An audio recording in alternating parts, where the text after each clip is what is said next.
Alright, on this episode of Ol Mossy, we're going to work on sort of peripheral quality of life stuff for the engine. Um, you know, we're going to run diesel purge through the injector pump. We're going to replace the fuel filters because I have yet to replace the fuel filters in this thing after it sat for 16 years and had a tank full of diesel algae. Then after we get the diesel purge and the fuel filters done, then I'm going to do the motor mounts if I can get in there to get the one underneath the turbo. Then we're going to replace the overflow lines for the injectors because one of those is starting to leak. And while I'm in there doing that, I'm also going to pull the valve cover, check the timing on the timing chain, set the valve lash, replace all the glow plugs since they're probably burnt, remount the chambers, all that fun stuff to just try and get this thing, a little bit more, reliable from, a startup perspective. We're probably going to work on a couple of other minor things, including the flasher module, which hopefully, if this one I ordered from Napa, who was the only person who had it in stock, weirdly, if that ends up being the correct relay and not just some random unrelated one like the one I got from eBay was, hopefully if we get that one, then we'll have flashers. And then we'll be pretty much ready to go on the road. And I need to get off my ass and get title to this thing so I can register and insure it. Oh Lord, this is going to get expensive. Alright, well, the relay just came in, and I think Napa might have done us right. So I could not find this relay anywhere. It was sold out all over the place. That's the story of my life with this car. Every time I look at something and I see it and I go, I don't need to buy it right now. 3 months later, it's out of stock everywhere on the internet. It just seems like these cars have been bought up everywhere during COVID, and everyone is, putting a whole lot of effort in to restore them. Or it just so happens that all of the, parts, all the, new old stock has just run out or something. But I digress. It looks like Napa actually came through for once. They did send me a 4-pin instead of a 3-pin, but I believe the 4th pin is a ground. It says C on it. So I think I can just pop that pin out and it should work. So we're going to huck that over here in Ol Mossy, and hopefully I will have flashers now and it's not something else wrong in the circuit. Alright, so I just pulled the old relay out, and here is the new relay. As you can see, it is significantly taller, so I hope it still works. And it looks like this plug actually has a 4th hole, so I think I can just plug this straight in, no modification needed. So I'm going to try and do this, and then hopefully we got flashing. Alright, so the new flasher module is in, and before I go any further, got the key on. Do we have flashing? It seems we do. We definitely have clicking, that's for sure. We have clicking there, but I'm not getting the light here, so either that light's burnt out or I've got a bad light on this circuit. We'll look.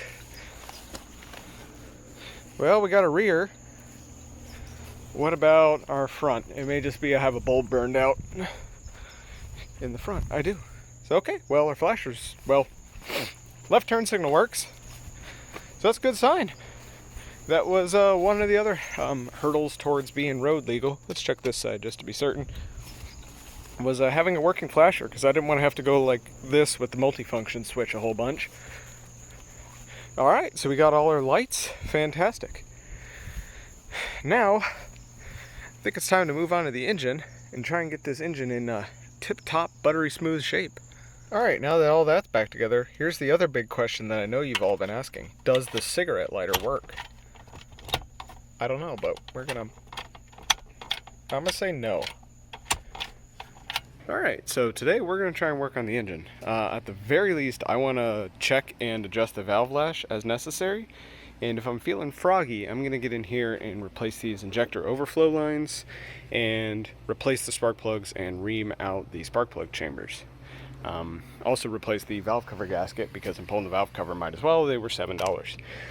And yeah, if we get really, really froggy, I may run some diesel purge in it, set up a, secondary fuel tank, just take that gallon lemonade container, drop it in here, run a 8mm line in, or out and in, hook it up to the inlet and the outlet, or inlet down here, outlet right here, and just run some diesel purge in it, then run a, half gallon of diesel, replace both fuel filters, prime them all, purge all the air, and then hopefully she'll be running a lot better with tuned up valve train and some diesel purge. And once we have the diesel purge done, then you know, I can do the fuel filters, and I can try and get down in there and do the motor mounts. That one is apparently okay, pretty easy.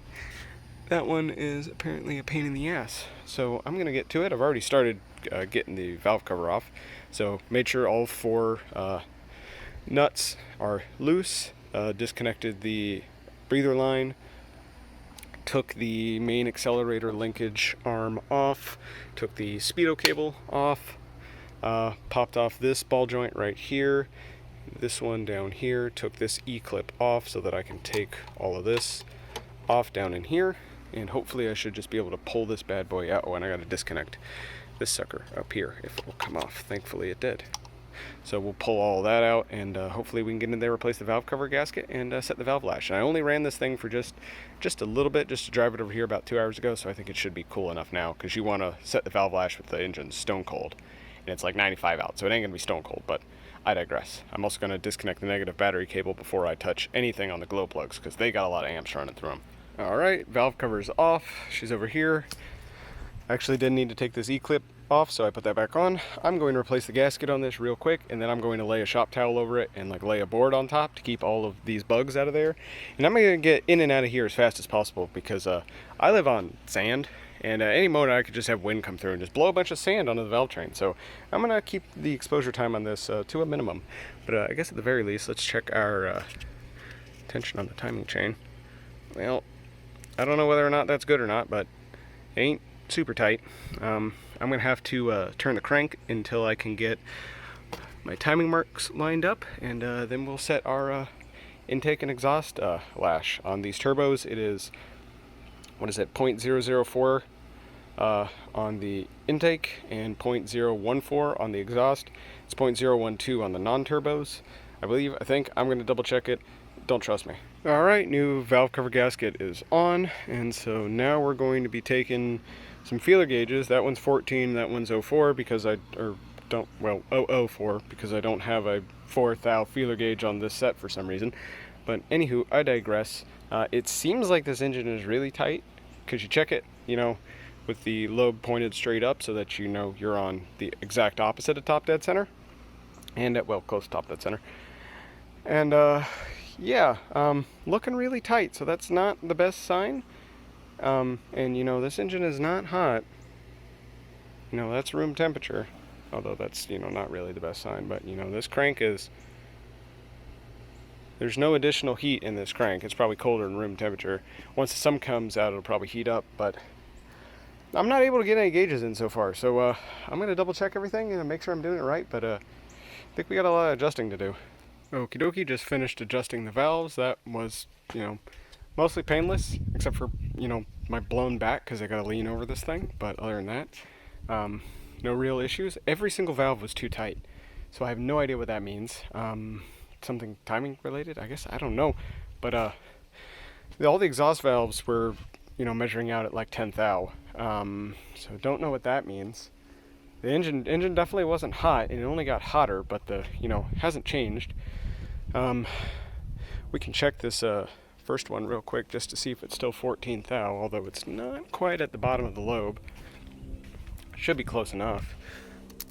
But yeah, see that one, that clearance is at 14 now. It hasn't gotten any tighter, so it's not like the thing is hot, but I don't know, like, it was like 11 or 10 thou for all the exhaust. I can't even tell what the intakes were. But they're all set to 4 and 14 thou now. Alright, well, the valve cover's back on and all the fiddly bits are hooked back up. At least I think they all are. Seem to all be. So let's go see if this thing fires up, or if we totally fucked everything. I mean, I made everything looser, which is kind of the opposite of what I'm supposed to be doing, but I don't think it's, you know, going to break, since everything has more clearance than it used to. Oh man. Also, this seatbelt buzzer, it doesn't actually shut up now until your, you know, seat is set. So anyway, let's give this a shot. Well, it still runs.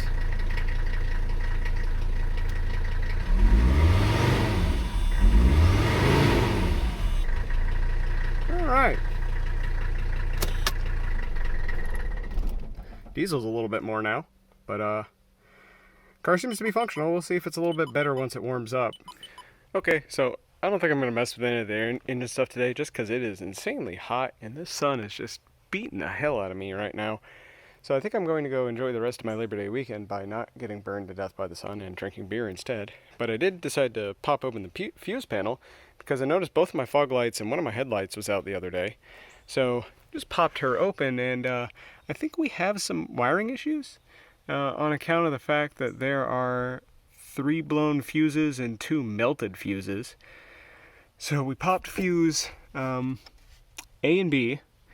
We popped fuse D, and we melted fuse 8 and fuse 11. So what do those correspond to? Fog light. Let's see. Sunroof. So sunroof is shorted. Well, or popped. So we popped the sunroof. We popped the right fog light. Let's see. Oh, we're starting to melt this guy right here. So I should probably not recommend these cheap Chinese fuses I bought. Let's see. 11 is melted. Still technically should be making contact. 8 is blower motor. That's why the blower motor stopped working. And we popped A and B. So that is left rear window and right rear window. Huh. Well, I wonder why the window still works then. That's weird. Huh. Okay, well, I replaced 11 and 8. They were both melty, but they weren't actually blown, so I think they just weren't making contact. Because neither my blower motor or my low beam on the left were doing anything. So I'm assuming it's just because those melted and it was no longer making enough contact. So I guess I can't recommend these fuses, even though they are like the only brass ones for sale on eBay or on Amazon. It seems like they made the plastic out of some garbage instead of ceramic, and it just melts because it gets compressed and heats up and explodes. So I'm gonna go see if my blower motor works and if my headlight works, or if the car catches fire, one of the two.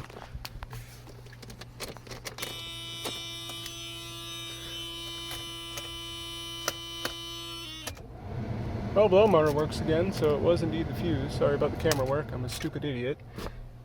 Let's see, what about my headlights and fog lights?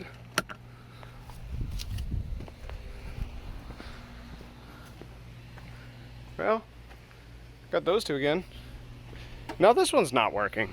That one was just working. That one appears to potentially maybe be working. Huh. Well, I'll be. Don't see any smoke yet, so that's interesting.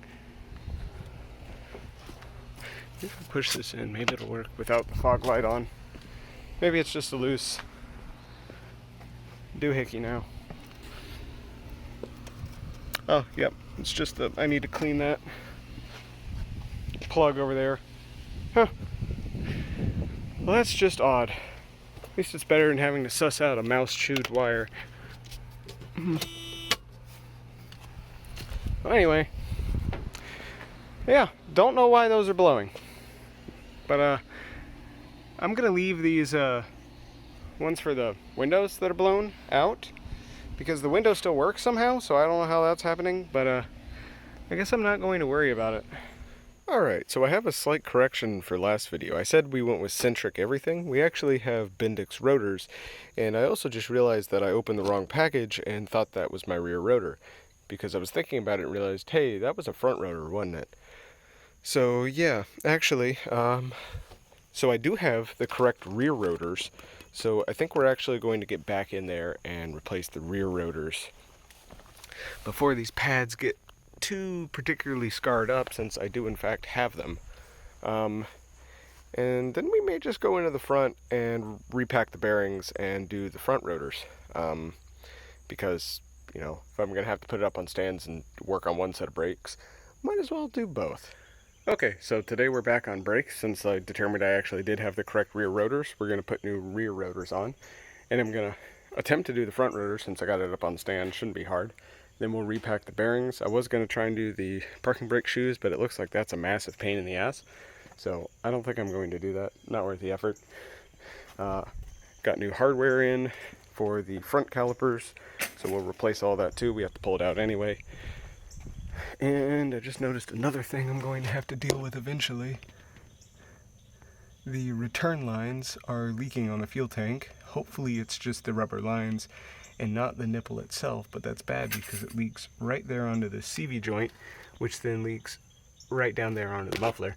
So probably not an ideal setup. And I'm sure when I pull those lines it'll spray diesel everywhere. So it's a good thing I just dumped 5 gallons of diesel in here. Awesome. Okie dokie. Old rotor's out. New rotor is ready to be degreased and pop in. And this hub face is pretty fucking crusty, so we're gonna hit it with the wire wheel real quick and then just give it just a kiss of anti-seize for good luck. And well, I guess before we put the anti-seize on, we'll set the star adjuster and get the park and brake shoes just right, because I'm not replacing them. And you know, honestly, they're like still got 50% left. And then we'll rinse and repeat for the other side. None of the brake hardware fought me coming off, so that's a good sign. All right, new rotor's on. All the pads and hardware are back in, and that didn't fight me all too bad. Brake pads took a lot harder of a hit than I thought they would just driving. I probably drove this thing maybe 5 or 6 miles since I put those pads on, and they weren't really scored, but they had a lot of like pitting in them. Just odd. But anyway, we're gonna go on to the other side and just ignore how the pads look. They'll self-clearance eventually. I never took the other rotor off, so hopefully we're not in for any surprises. Alright, and that one went on with no more trouble than the last. I don't know what this mung is on the front of the rotor. I guess moisture must have been in the bag or something, but I'm just going to ignore it because it's going to be rusty here in a week anyway, so no use crying over rusty rotors. Alright, so that's the driver's side rotor done. Actually didn't fight all that bad. I think it only took like 40-50 foot-pounds to get these bolts holding the hub on off.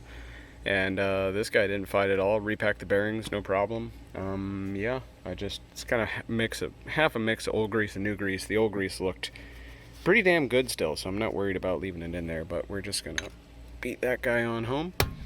And then we'll go on over to the other side and I'll show you a little bit more in depth how it goes, because I wanted to figure it out on the front end rather than stumble through it with you. Alright, so all the hardware is back in.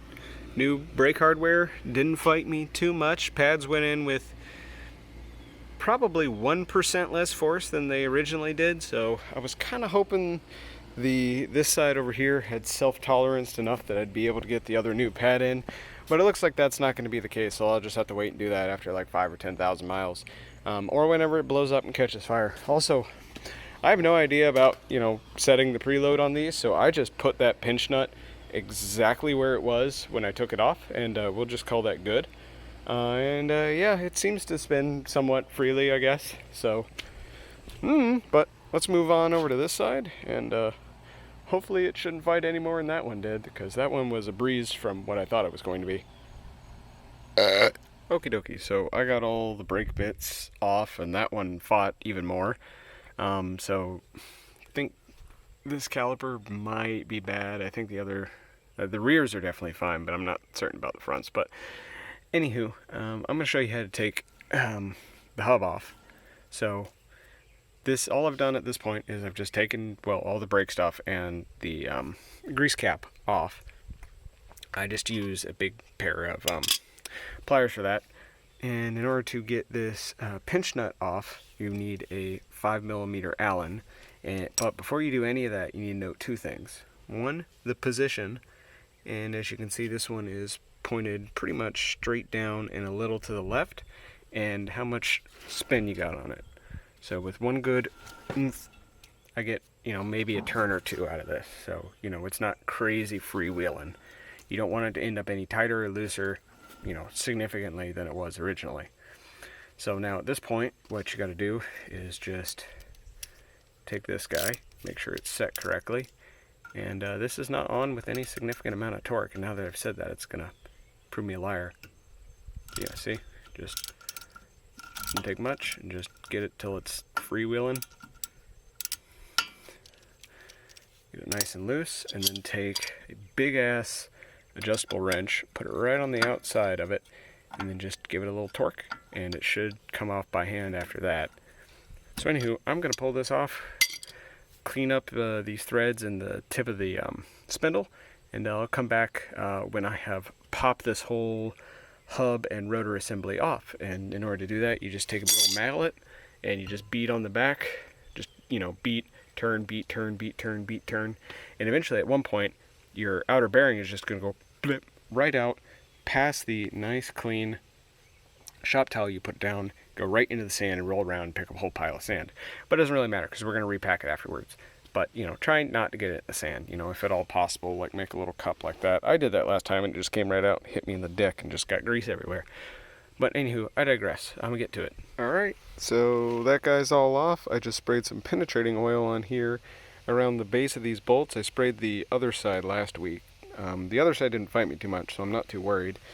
Cleaned all the old grease off the spindle, and feels really good to me. Just ignore those. I don't know what those are about, but seems fine. You're gonna have a race over the top of that anyway, so it doesn't really matter. Here's the old bearing. Looks fine enough to me because I don't have a replacement and I ain't putting a new one on. So this is gonna be what it gets. And what we're gonna do, I cleaned out, you know, all of, you know, the really obvious blobs of old grease in there, and I'm just going to stuff a bunch of new grease in there, and we're going to rub a liberal amount of new grease all over this, and we're going to repack this. And I'm just using this Stay Lube CRC, you know, bearing grease, just $8, bought it. Probably, hopefully, the right kind of grease. We shall see. I trust CRC somewhat. And yeah, I'm going to show you the trick to get these off. But first, what I'm going to do is take my, wherever the hell it went, there it is, my 10 millimeter Allen. You set that in there, and I'm just going to take my cheapo impact gun and just give it about 3 ooga-doogas, or not quite to ugga-chuggas, just ooga-doogas. Mine doesn't do ugga-chuggas. And just give them all a little bit of that, just to give them a little bit of vibration, break the rust free, and get the penetrating oil working down those threads. Then I'm going to leave that there. Then I'll show you the trick, how to easily break the torque on one of these. Okay, so here's the secret to breaking them free. Just mount the hub to the inside of the wheel, and then I've just got this set up on an extension with an 18-inch breaker, and just can't do it one-handed, but let me see if I can do it with just my meat here. There we go. Break free. They're only on there with like maybe 40 foot-pounds, but for whatever reason, my impact gun just won't do it. If you've got a, you know, a Milwaukee or DeWalt or a Makita or something, I'm sure it'll blow through it, but these cheapo Porter cables only put out maybe 40 foot-pounds. It's like right at the limit of what it'll do for me. And I think it's just the thread locker that's in here is just enough to resist it. But as you can see, they don't fight at all. And this was a northern vehicle for about 5 years, but it's been southern since then. And not a horrible amount of fight, but I'm sure if you're up in the Rust Belt, probably gonna be a real pain in the ass. All right, once the bolts are out, this puppy just comes right on out, sorta. I had to fight it a lot, and it's still fighting me. All right, there's the old. And like I said, these ain't half bad rotors. Honestly, they don't really even need to be resurfaced, just reground. And wasn't even a lot of rust in there, but I'm still gonna kiss it with the wire wheel and just wipe it off. Getting that penetrating oil on there helps keep the rust down, so you don't throw it up and get it into, you know, the bearing races and all that. But I'm just gonna run it around there, break up the major stuff, wipe it all off. And I'm gonna put a little bit of anti-seize on it, slap the or degrease the new rotor, slap it right on down there, and then try and not get my greasy mitts all over it when I pull it back off of there. And yeah, I'm just gonna torque all of them down as tight as my impact gun will do, and then give them about another 1/8 of a turn, just what the momentum of my arm can do without really putting a whole pile of ass in it. All right, that's been cleaned up, and I gave it just a kiss of anti-seize, you know, You don't want to put it on the lugs because then you're going to get all over your hands when you pull the lugs off here in a second. But you know, you can put them on afterwards if you really need them. I don't really need them down here in my climate. Cleaned all the old grease and dirt and sand and stuff off of the old seal. And you know, pro tip, don't put the rotor on here and then degrease it, because one, you'll be spraying, you know, brake clean on your tire, and two, you'll obliterate this seal. So do not do that. So mine is degreased over there. I'm going to take it, turn it upside down, plop it on in there, run all the bolts home, torque them, and then try and pull this up off of the wheel without rubbing my greasy mitts all over the brand new rotor. Oh yeah, and by the way, I forgot to mention, you have to take your center cap out to do that, otherwise it will drag on the ground. And so that's fairly easy to pop out. You just need a screwdriver and just work this little spring clip in here around, and then it's the reverse to put it back in. Alright, now we're going to repack the bearing. But before we do that, we're going to take some grease, slather it all over the spindle. Just go hog wild, but don't get it outside of here because that's a waste of grease. And then come in here and just make sure you have some nice big old globs in there, and you know, a good thick coat on, you know, every single piece of exposed metal and whatnot in there, you know, as well as all that cavity in there filled up. And then for good measure, take your grease cap, dump out all the sand, and you just take a big old fat wad and stick it right in the middle.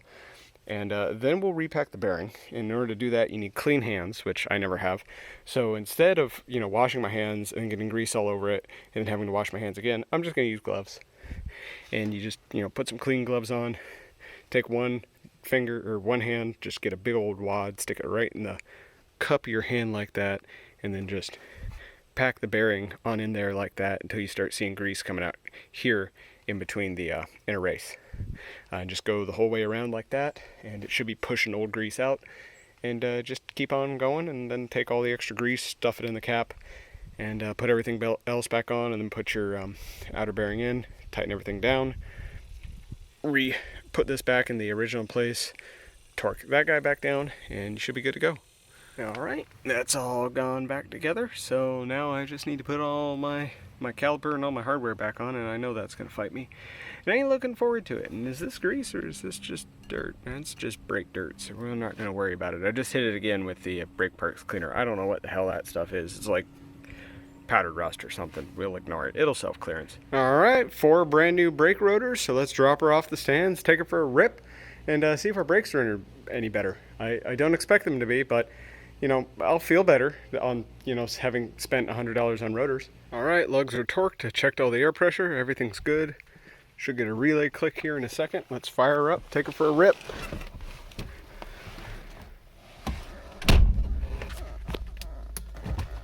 Give her a couple pumps.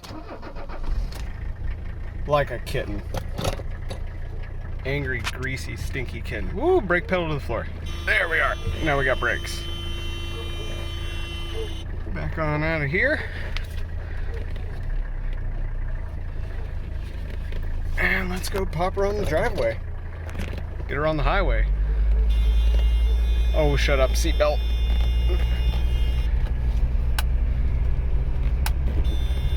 Alright, nothing dragging yet. Alright, well, I gotta put the seatbelt on to get this thing to shut up. We'll be back in a second. Alright, so the seatbelt light won't go out, and that kind of, for whatever reason, plays havoc with, oh look, some fawns. Bye dear. For whatever reason, that seatbelt light plays havoc with the finer electronics. Like, you see how the tack is just unstable, and sometimes the fuel sender goes funky too, and it's because of that seatbelt light, and I don't really understand what the hell the issue is, but it's not going out right now, and it's bothering me. But car seems to drive just fine. Nothing weird's going on. Once I get up here to a spot where I can, we'll do an emergency brake on straight sand and see what it does. How about now? Well, that brakes. That brakes pretty good. Dug me a nice little hole there. I'm gonna regret driving over that all week. Ooh yeah, that tore up the road back there. So we'll wait until we get on asphalt to do that again, but the brakes seem to be working well. The fuel sender is working. I was just really low before. I was kind of worried it was starting to, you know, shit the bed, but I put 5 gallons of diesel in it, and you know, having more than 2 gallons of diesel in the tank, you know, seemed to make it think that there was more than 2 gallons of diesel in it. Ooh, coming up on the road now. Maybe, just maybe, I can pop her down into first and give her a nice hard rip. Alright. I don't see anybody coming.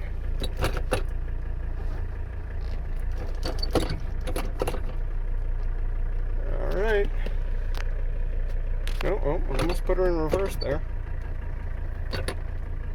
Okay, I think we have a gear now. No one's coming. Let's center.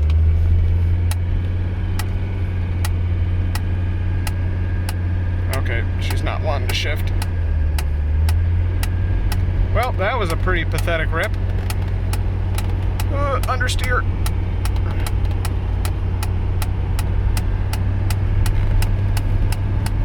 Pedal to the floor. Boost.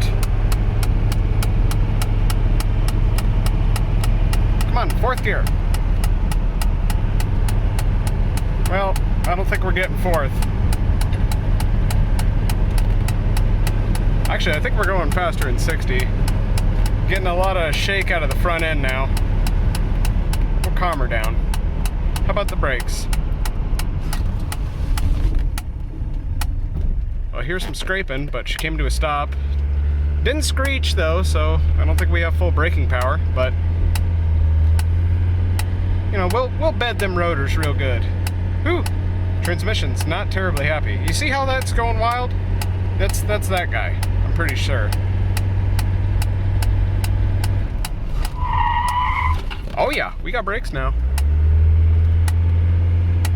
We just got to get all the crud off the rotor, so I'm gonna go through the, you know, standard bedding procedure, get her up to 40 if, you know, I can get this thing to accelerate. And I'm not supposed to be coming to a complete stop, but yeah, it'll be good enough. We'll be back in a second. Okay, well, I did most of the bedding procedure, and I'm trying to drive, you know, around for 5-10 minutes to get the rotors to cool, but I think this caliper over here is still hanging. Not by a lot, but it's still hanging, so I think it's just, you know, it's gonna get hot, and I'm just gonna have to live with it. I think I'm going to drive to the other end of the road for once, because the brakes are working really well. That seemed, just, the rotors seem to have helped massively. Like, I was able to get them to lock and actually skid, so I think we're gonna head up to the other end of the road, you know, go a full like 2 miles. Unless we see a cop, then we'll swoop on into my cousin's driveway. But yeah, you hear it down there, and you see how that's going fucking haywire? Well, that's also when I turn, so it's probably just, you know, all the diesel sloshing to one side. You see how the tach's going funny and all that stuff? Yeah, that's that thing. And I don't know how to make it stop. It just started doing that today. Well, anywho, so we're going to the other end of my road. Not my road, you know. State owns it, but you know what I mean. Yep. Pretty sure we need shocks. Real wobbly. Alright, well, my phone overheated, so y'all don't get to see the rest of the road, but that brake squealed and squealed and squealed and squealed, so let's see if it's glowing red or not. Oh yeah, I see some pink down in there, so she's definitely dragging. Doesn't seem to be, you know, beat up at all yet, but is she hot? Yeah, it's hot. Not horribly hot, but hot. What about these guys? Oh, they're fine. What about y'all? This one stinks horribly. Seems fine though. Is this the culprit then? Oh yeah, that one's got some pink down in it. Oh yeah, that one's... ooh, yeah, that's a skosh hotter. But yeah, you see all that, you know, heat tempering down in there. Probably not good for the rotor, but Yeah, I think those calipers are sticking. It'll self-clearance, or it'll catch fire. One of the two. I'm fine with either, mostly. Alright, so I looked up these fuel lines, and one is a vent and one is the return line, and it looks like they designed them smart so that they come up like this and then go down into the bottom of the tank. So if you disconnect them, one of them no fuel comes out of because it's just a vent, and if you disconnect the other one, only what is in this line from the filter to here will come out. So if I replace those, I'm not going to dump the entire tank. It's not like it comes up and into the bottom just like that. It comes up like this, I believe. So yeah, hopefully those should just be a little bit of, I think, 5/16 fuel line, and won't be much of a problem. So I think we'll probably work on that, as well as diesel purge and the whole upper fuel system and all that stuff next. Alright, so today we're not going to do anything crazy, but we're going to work on the upper fuel system. First things first, I'm going to come in here and replace these leaking return lines, just because I don't like them and they're an easy fix. Regrettably, I don't have any 5/16 fuel line, but I have 3/8. Nothing, you know, a hose clamp will take up an extra 16th probably, maybe. And if not, I think I'm going to come over here to my outboard motor stand and just snatch some of this 5/16, because I think I'm plumb out. I may have just enough. I don't know. If possible, I'm not worried about the vent, but if possible, if I have enough 5/16 left in here, I'll use that for the main return line. But before I do that, I'm in here trying to get this return line off, the soft line here, so I can hook up a little bit of fuel line and blow as much diesel out of that return line as I possibly can back into the tank, just so that it doesn't all leak out on me. And hopefully anything down here still in this line will stay in here due to gravity. But this hose clamp is fighting me. And push comes to shove, I'll just, pull all this assembly off and just cut that clamp off and put a new one on. But I'm trying to see if I can get it to come off so I can, then replace it after the fact. And after we get all that done, we're gonna run diesel purge through this. I've got this lemonade jug. I'm gonna drill some holes in that, plumb some fuel line into it, set it down in here, and we'll just hook that right up into the return line and the main inlet right in front of the filter.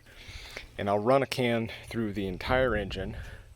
Then I'm going to take the old primary filter off, discard that on some tree I need to kill or something like that, or go throw it on the burn pile over there.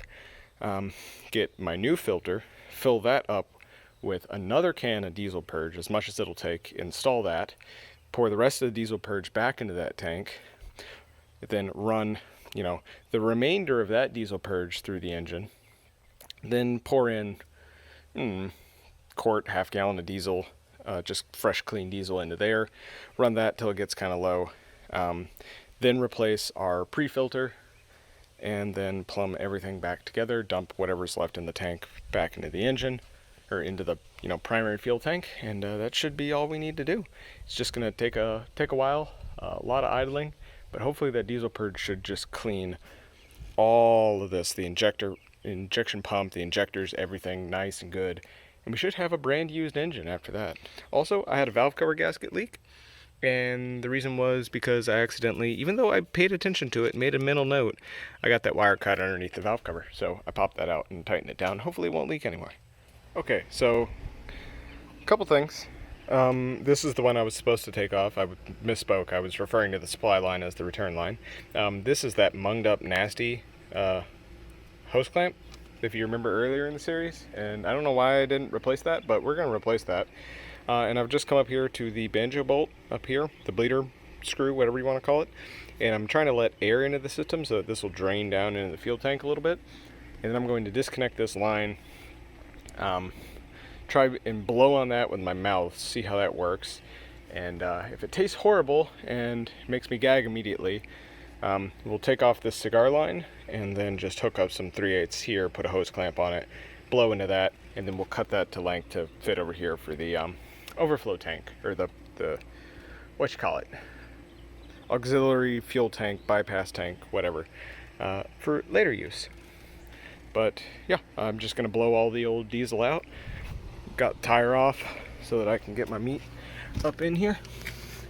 There are lines, and hopefully they shouldn't fight. Hopefully I can just wipe off all the wetness up there, blow all the fuel out of the line, replace the vent without getting fuel anywhere, and then pop the other one out with just a whiff of diesel spilling. And I'm gonna throw this cardboard in here from the rotors, you know, just to catch up the little bit that spills, just so that I don't get any more on the boot or on me, because the diesel that comes out of this thing smells terrible, and I just stink for like a week afterwards.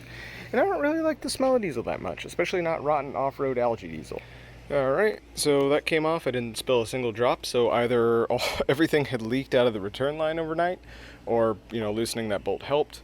I think everything just leaked out. So that was the other thing I noticed, is this isn't a huge issue, because this only leaks while, you know, there's fuel in the return line, so it'll leak out overnight. So shouldn't really be too much of a problem. I'm not going to lose a whole tank.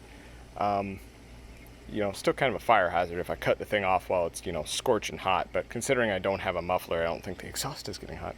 Well, I have a pre-muffler. I don't have a final muffler, but I digress. I just took a leftover gear oil cap that didn't have any gear oil in it, cut the tip off, and I'm going to blow into that so I don't get diesel in my mouth.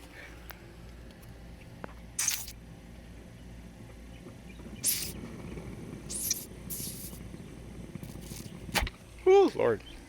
About blew my eardrums out, but I think we're blowing bubbles in the tank, so I'll do that 2 or 3 more times. Oh, God, Lord! Okay, yeah, I need to go take the gas cap off.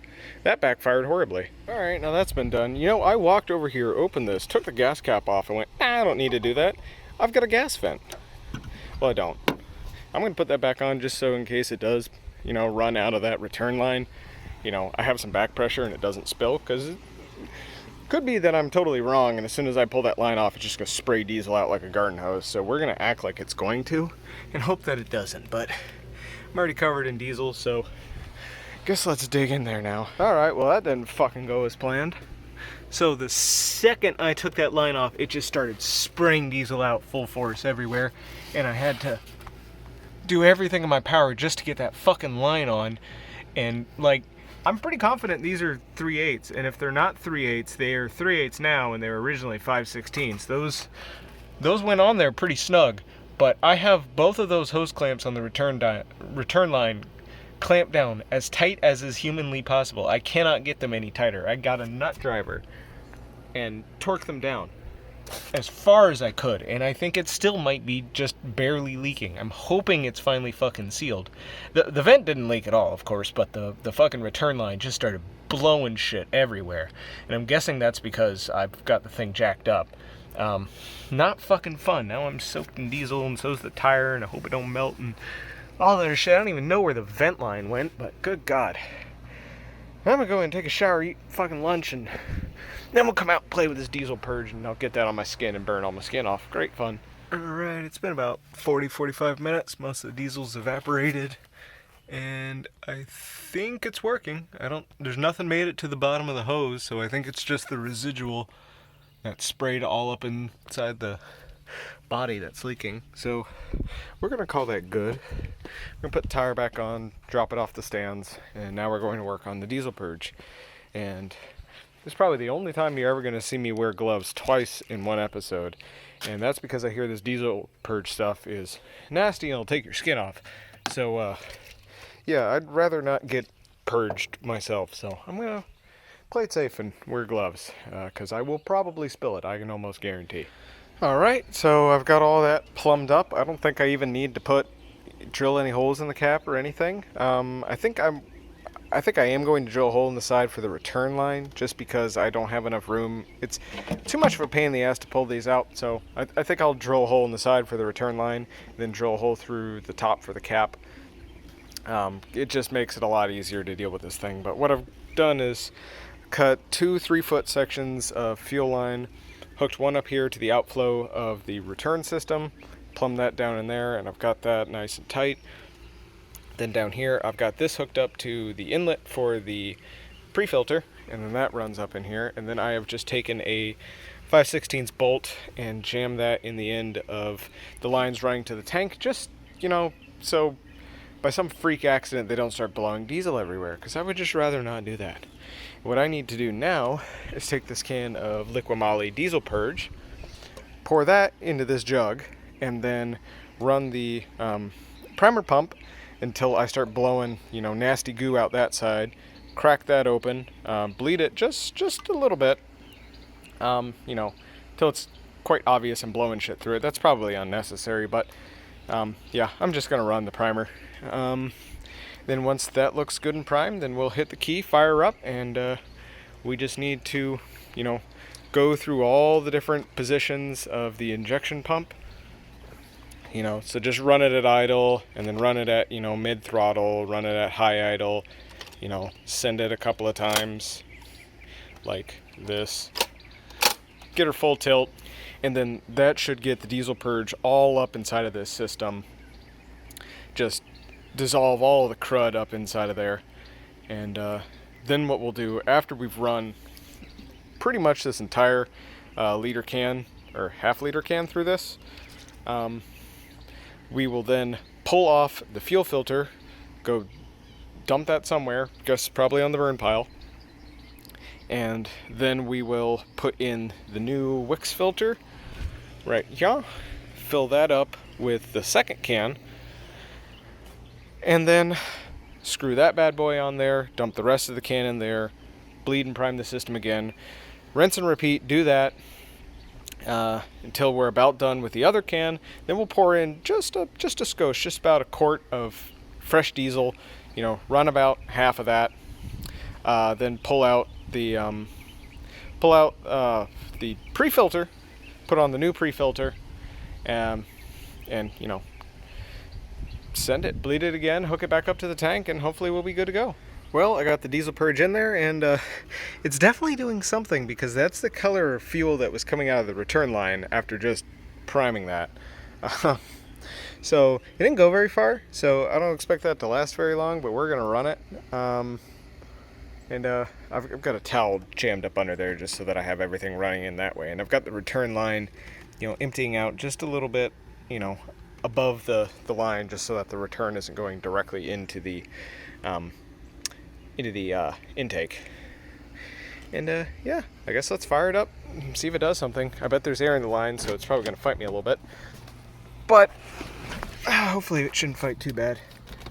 I'm not even going to give it glow plugs. Maybe this key will work. That would be nice. Alright, steering wheel was just being fucky. We'll wait for the relay just to give it the best chance possible.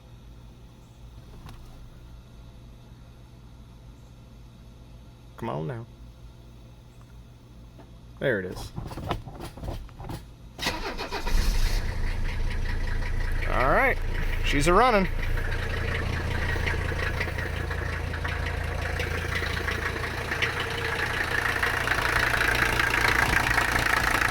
It's a belching fuel. So it says to run it at multiple positions. I'm going to let it idle for a little bit, and then we'll bring it up to about operating speed, and you know, then we'll give it a couple of rev dumps. So we might as well bring it up right now. All right, well, it didn't take long at all. We're just about through that can. We're probably 3/4 of the way through, and it already sounds better. I was kind of skeptical, but I mean, just listen to this. I mean, it could also just be because it's coming up the temp, but like the responsiveness.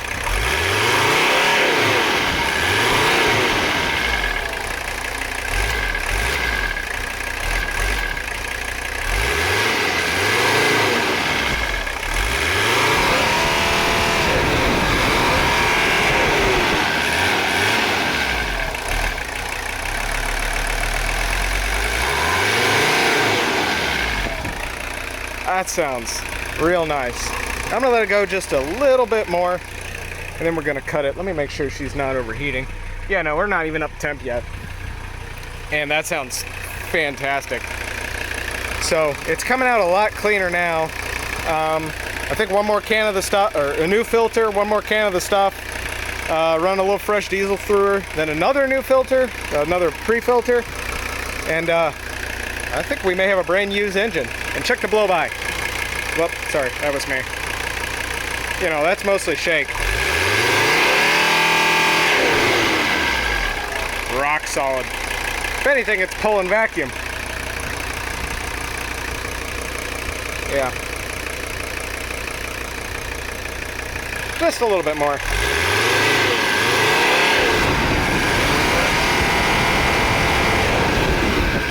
Alright, we're starting to pull air. Let's shut her down. Alright. I think one more can of diesel purge and we're good. Alright, Wix filter is in. Old filter is over on yonder burn pile draining. And we have the second can of diesel purge in here. Didn't really go too far. About half of it went into the filter. So we're just going to fire up runner for a little bit till that gets down to about where it was before. You know, just till we... You know, the line is right across the middle pretty much at this angle. And then we're just going to throw some fresh diesel I bought the other day in there and, you know, run about a quart of it through there and then hook everything back up, bleed the air, and hopefully we should be doing good. So just going to pop on in. Give her the old... Yep. And rinse and repeat. So we'll let her idle for a second, then we'll take her to high idle, and then we'll bring her up to operating speed, and then we'll do a couple rev dumps.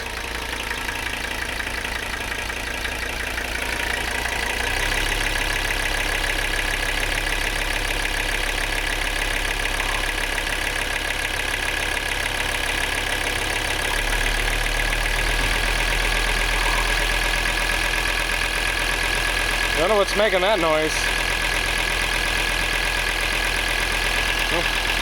Yeah, that's why I never take the oil cap off of the valve cover.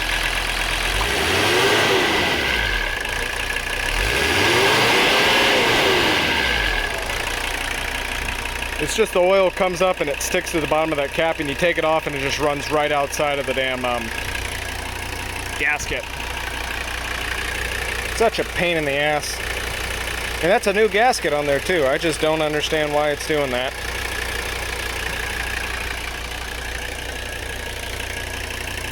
Greasy. Well,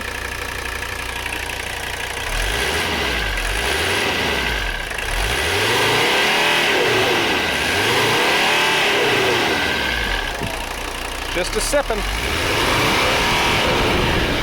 You know, I probably shouldn't be aerating the fuel like that, but I don't care.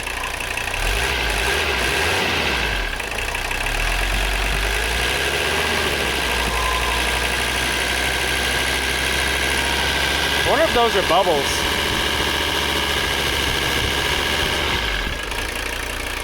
Keep hearing something over here just go like... Seems to be coming from this general area. Could be a vacuum leak, I don't know.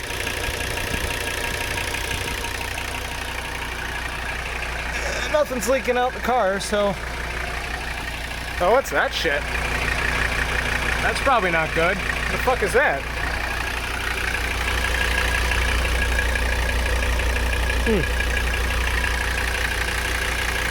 Anywho, must not be important because the car isn't blown up yet.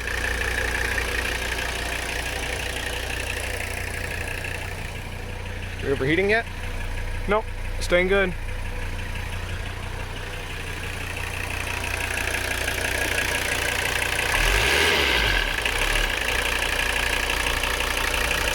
Just a little bit longer, about time to stop.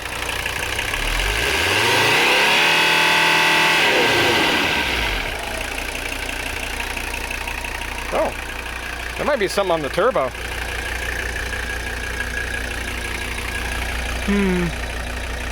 I don't see the fan hitting anything. It's starting to stink a little bit. Yeah. I'm gonna run a little bit longer, then run her off with some diesel, hook it all back up, and then we'll tune back in. We'll take her for a run and see if she's any better. Okay.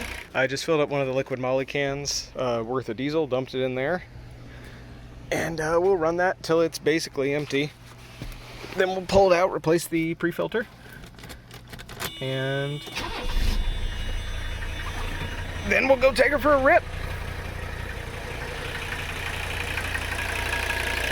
So I don't need to do anything special here, you know, other than just try and use as much of that as I can. I think I'm pretty much just going to leave it idling. You know, I'll do a couple rev dumps, but I'm just going to sit here and let this idle. Well, I don't know, I go get a beer or something, I guess. All right, well, she's about 2/3 of the way through that, and it's a brand new engine. Like, the exhaust actually sounds really good with just one muffler. You know, not enough to be loud, but just enough to, you know, have some authority to it.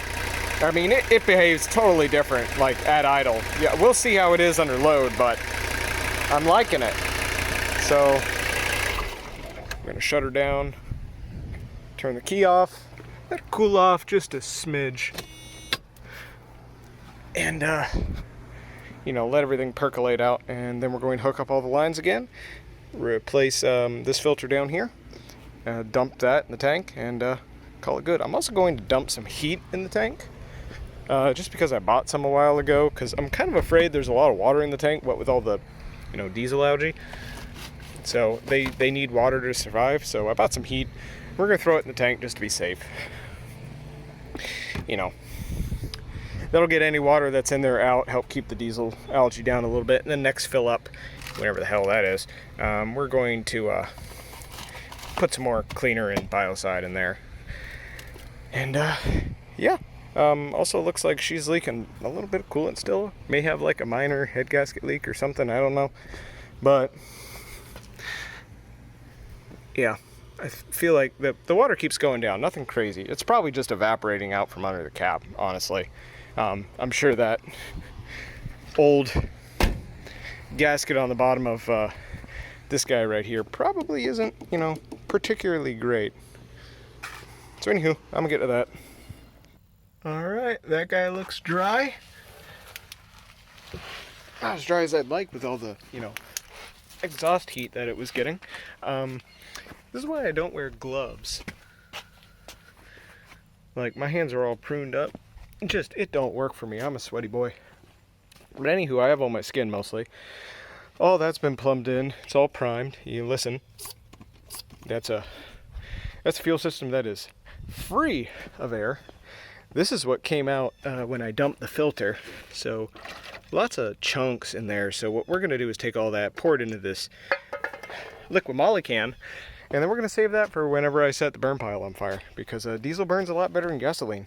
Well, it burns deep, helps stuff get set on fire. So let's see if she cranks now. Oh, come on.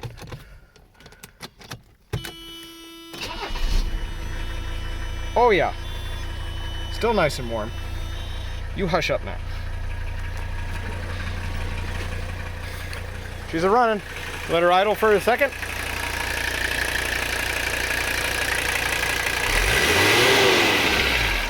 She's a going. And I put the heat in there already. So, all right. I think it's time for me to clean up a bit while I let this thing idle, and then it's time to hop on the road. All right, she's been idling here for about 10-15 minutes, and I think a lot of that power we gained back we already lost. Well, I don't know, but the idle's a lot rougher. It's a lot lower, clacks a lot more. Seem to have picked up a lot of responsiveness and top end power though. I have a feeling that we're fuel restricted and that the strainer is plugged on the tank again, which, considering how that fuel filter looked, I don't blame it too much. That's what came out of the pre-filter. So I did not dump that back in the tank. I don't know if I mentioned it the other day, but you know how when I was looking at the fuses, I said, oh, the window fuse? It's not. The window works. The fuse blew like literally as I shut the car off previously, so whatever. Let's go take her for a rip now, I guess. All right, fast forward to me getting to the pavement. All right, let's turn this diesel into a Beyblade. Wow, fucking cutlass.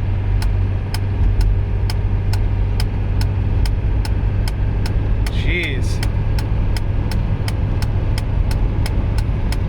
All right, I think we're up to about 45 now. now we're in the next gear. I think we're in fourth finally for the first time. Okay. Yeah, no, we're probably going, I don't think the speedo is accurate, hence the clicking. That felt like maybe 70. She seems to be all top end. She's got like no bottom end power. Alright, I think we're gonna turn around up here. I don't want to heat the brakes up too much. Alright, one more rip. Definitely need shocks. There was a shift. There was another shift. Wow.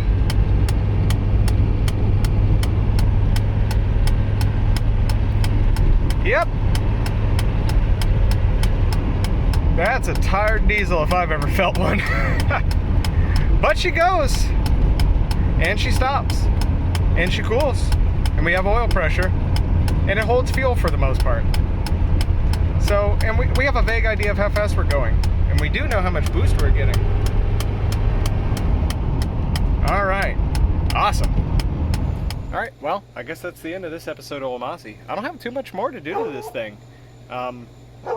Honestly, I don't have anything I need to do to this before I put it back on the road.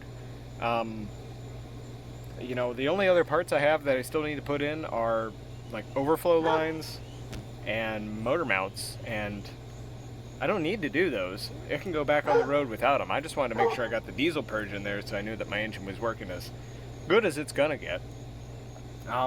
So yeah, I think I'm gonna go about trying to get title now. I think my uncle just told me to ask Mom to forge my aunt's signatures. So we're gonna do that. And by that I mean I'm going to go ask my aunt. I'm not committing any crimes. Yeah, I think we're gonna put her back on the road. And you know, once she's actually, you know, going up and down the road, then we'll worry about, you know, doing the flex joints on the drive shaft, because I know those need replacing. I know the motor mounts need replacing. The, you know, overflow return lines for the injectors, I got new ones. They're just about done. You know, get about 1,000 miles on this thing. Get rid of that old Walmart oil. Put in some, you know, Chevron D-Low. I think I'm gonna go to a 15W40. Throw in some Lucas heavy duty oil stabilizer. You know, see if I can cut down on the pretty minimal blow by I have, just a little bit more. See if I can get her to smooth out some, and probably run the tank dry, and then get in there and change or clean that strainer again, and maybe pressure wash the tank, and hopefully get those brake pads to clearance. So if you like what I'm doing here, you know, go down there, you know, like the video, comment, tell me what you want me to see do to this pig. We're gonna do some body work eventually, because we got plenty of rust holes up in this thing. And yeah, if you want to see the rest of this saga, you got to go down there, subscribe, and until next time, I'm out.